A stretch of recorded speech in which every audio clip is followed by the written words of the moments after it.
Bab terakhir adalah mengenai material magnetik. Ini adalah hal-hal yang akan kita pelajari pada bab ini. Ya. Pertama kita akan lihat magnetik material ini dipakai di mana saja. Ini adalah alat-alat yang memakai material magnetik. Ada mikrofon, ya, ada hard disk, ada kartu kredit, ya, atau kartu ATM Anda. Di belakangnya itu ada yang namanya magnetic strip, ya, yang di sini. Coba Anda keluarkan kartu ATM Anda, ada magnetic strip yang isinya menyimpan informasi Anda. Jadi ini akan dibaca oleh mesin saat transaksi, ya, nama Anda, nomor kartu Anda, atau loyalty programnya, ya, kalau pakai kartu kredit. Terus ada kompas, ya, kompas sebagai penentu arah utara selatan yang memanfaatkan medan magnet bumi. Terus ada combustion engine, ya, ini pada mobil Anda, ya, coba itu ada magnet di sana. Dan ini MRI, ya. Mungkin ada yang pernah MRI, ya, untuk mendeteksi kelainan-kelainan pada tubuh kita. Misalnya ada cancer, ada tumor, ya. Kita ini dilihatnya pakai MRI, salah satunya. Hal yang pertama perlu kita ketahui adalah apa itu material magnetik, ya. Material magnetik adalah material yang menghasilkan atau memberi respon terhadap medan magnet. Jadi medan magnet bisa dihasilkan dari muatan yang bergerak, di mana bisa terdapat moving charge, ya, ada muatan yang bergerak, bisa dari arus yang mengalir di konduktor, ya, atau dari pergerakan elektron di sekitar atom. Ini nanti akan kita lihat lebih detail, ya. Kemudian kalau di dielektrik material kita kenal dengan namanya electric dipole, ya, kalau masih ingat, yang tergantung dari muatan positif dan negatif. Pada magnetik material ada yang namanya magnetic dipole, mirip-mirip, cuman sekarang kita pakainya kutub utara dan selatan, jadi bukan positif negatif lagi, ya. Semoga Anda masih ingat dengan bilangan kuantum elektron di sebuah atom. Jadi, yang menyatakan kedudukan atau posisi elektron dalam atom. Bilangan kuantum, ya, semoga masih ingat N, ya, ini ya bilangan kuantum. Ya. Bilangan kuantum ini menentukan tingkat energi utama atau jarak dari inti. Jadi bisa jarak dari inti, bisa bentuk orbitalnya, bisa orientasi orbital dan spin elektron. Ya, jenisnya ada 4, ya. Ini sifatnya kita mengulang di sini bilangan kuantum. Semoga Anda masih ingat ini. Yang pertama adalah bilangan kuantum utama atau N, ya, yang menyatakan tingkat energi. Kemudian ada bilangan kuantum azimut atau momentum sudut yang menyatakan bentuk orbital, itu L, ya.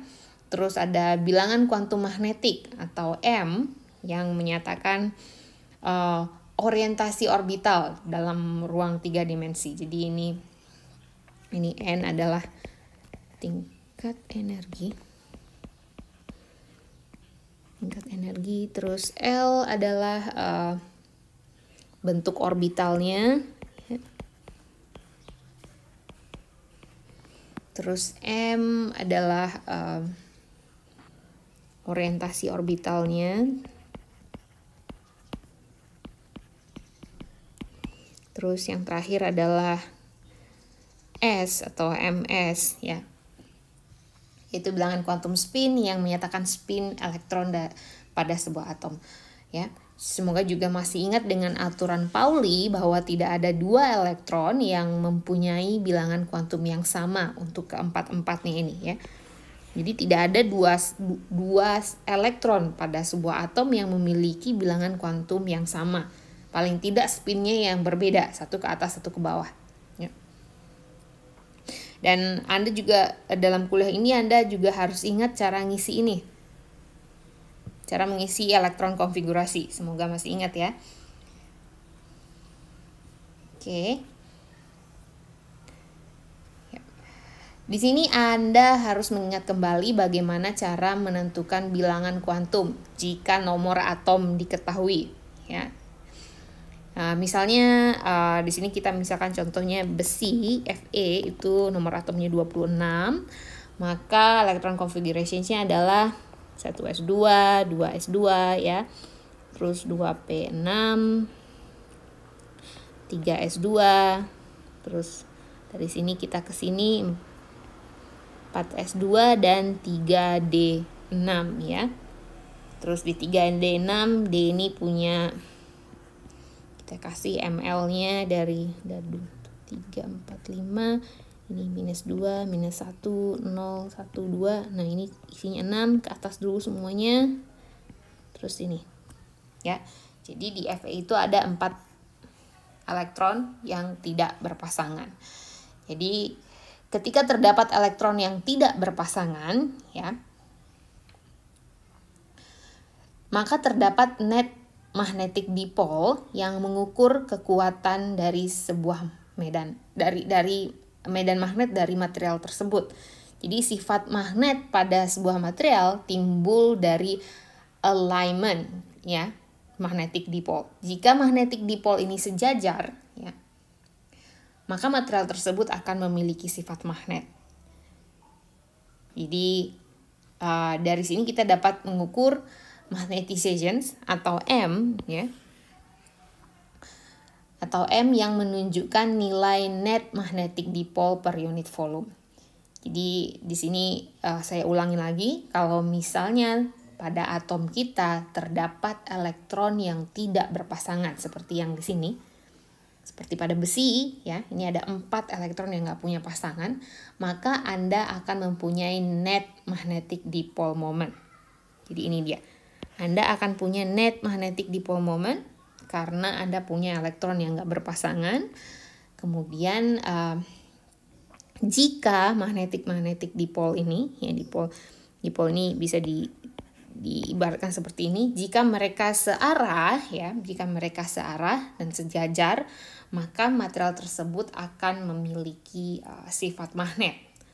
Nah, dari dipol-dipol yang banyak ini Anda bisa mengukur nilai M besar atau magnetization yang menunjukkan nilai net magnetic dipole moment, jumlah magnetic dipole moment per unit volume ya. Nah, di sini kita akan mempelajari asal-usul dari magnetizations. Sebelumnya kita sudah tahu kalau muatan yang bergerak dapat menghasilkan medan magnet. Salah satunya adalah pergerakan elektron di sekitar inti atom. Jadi ketika elektron bergerak mengelilingi atom, elektron ini akan bergerak di 2 sumbu. Yang pertama di sepanjang orbitnya ya. Dan yang kedua berputar di sumbunya sendiri. Nah, ya di sini.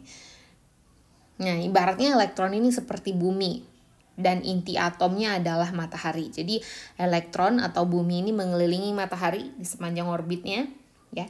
Dan elektron atau bumi ini juga berputar di sumbunya. Ya, sehingga kita punya siang dan malam seperti itu. Akibat pergerakan ini terciptalah magnetic dipole moment yang dapat menimbulkan medan magnet. Jadi ada 2 jenis magnetic dipole moment yang dihasilkan.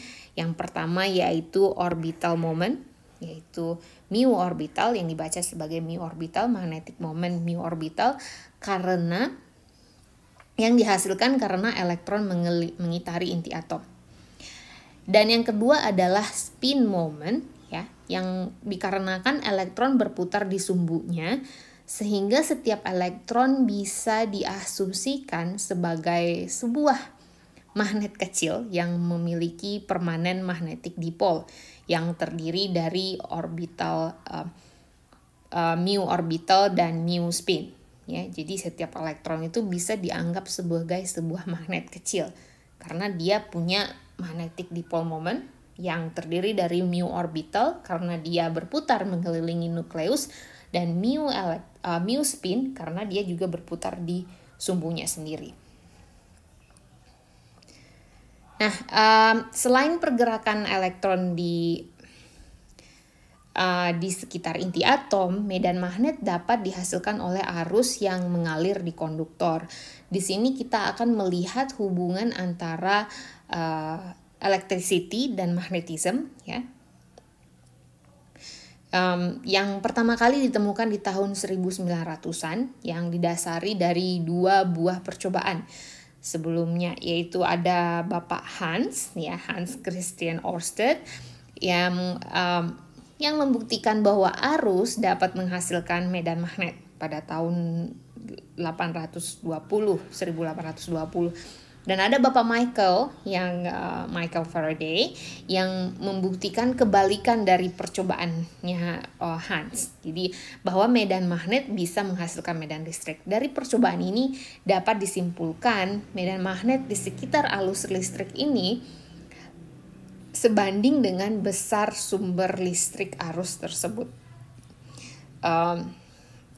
Di sini diperlihatkan ketika tidak ada arus, tidak ada medan listrik, ya. Di sini kita kompasnya diam aja gitu, dan ketika arahnya ke atas, ketika ada arah arus ke atas di sini, ya, atau ke bawah, ini Anda bisa melihat kompasnya memberi respon, jadi menandakan ada medan magnet. Nah, arahnya medan magnet ini dapat ditentukan dengan aturan tangan kanan. Ini saya rasa Anda pernah belajar waktu SMA, ya. Jadi jempol untuk arah arus, dan arah genggamannya itu arah magnet, ya. Hubungan antara medan magnet dan arus listrik ini dapat dihitung dengan menggunakan hukum Ampere, ya, atau Ampere's Law, yang bunyinya pada sebuah lintasan tertutup, besar arus listrik sebanding dengan panjang lintasannya dikali dengan besarnya medan magnet yang disebabkan oleh arus listrik tersebut. Jadi ini adalah rumusnya, ya. Di sini didefinisikan H, bahwa H adalah medan magnet eksternal yang disebabkan dari luar, misalnya listrik.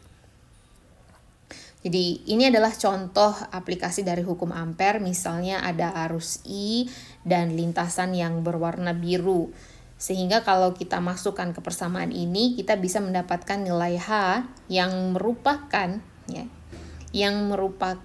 medan listrik medan magnet eksternal yang dihasilkan oleh arus ini. Ya, ini untuk contoh sederhananya. Terus